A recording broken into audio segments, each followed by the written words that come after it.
Setelah pendaftaran seleksi pegawai pemerintah dengan perjanjian kerja atau P3K tahap 2 di lingkungan pemerintah Kabupaten Bengkulu Utara berakhir pada Senin kemarin.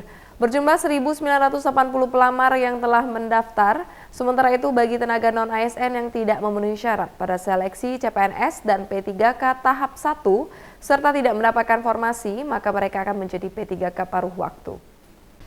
Seleksi pegawai pemerintah dengan perjanjian kerja atau P3K tahap 2 di lingkungan pemerintah Kabupaten Bengkulu Utara berjumlah 1.980 pelamar yang mendaftar sampai dengan batas waktu pada Senin kemarin.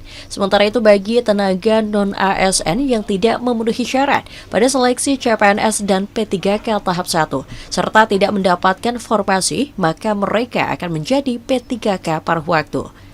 Kabid Pengembangan SDM BKPSDM Bengkulu Utara, Muhsinin Ashabar mengatakan, para pelamar ini sebelumnya telah masuk ke dalam database BKN dan diikuti pelamar yang sebelumnya dinyatakan tidak lolos dalam mengikuti seleksi CPNS dan P3K tahap 1.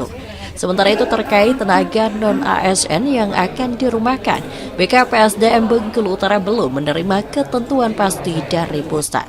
Namun saat ini telah diterbitkan Kemenpan Nomor 15 Tahun 2025 yang mengatur siapa saja yang bisa menjadi paruh waktu dan Kemenpan Nomor 16 Tahun 2025 tentang P3K paruh waktu. Berdasarkan aturan tersebut, tenaga non-ASN yang tidak memenuhi syarat pada seleksi CPNS dan P3K tahap 1 serta tidak mendapatkan formasi, maka mereka akan menjadi P3K paruh waktu.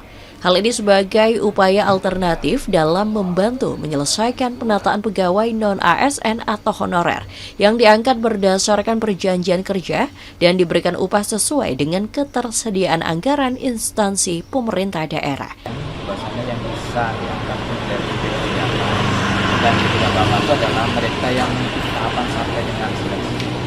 Apakah sudah ada surat edaran atau regulasi terbaru terkait tenaga non-ASN yang bakal dirumahkan? Sampai saat ini belum ada ketentuan yang menjelaskan tentang itu. Saat ini yang baru keluar adalah Kemenpan 15 yang mengatur siapa saja yang bisa menjadi P3K paruh waktu, dan yang terakhir adalah Kemenpan 16 tentang tata cara P3K paruh waktu. Dari Bengkulu Utara, Safra Bisalam, BTV melaporkan.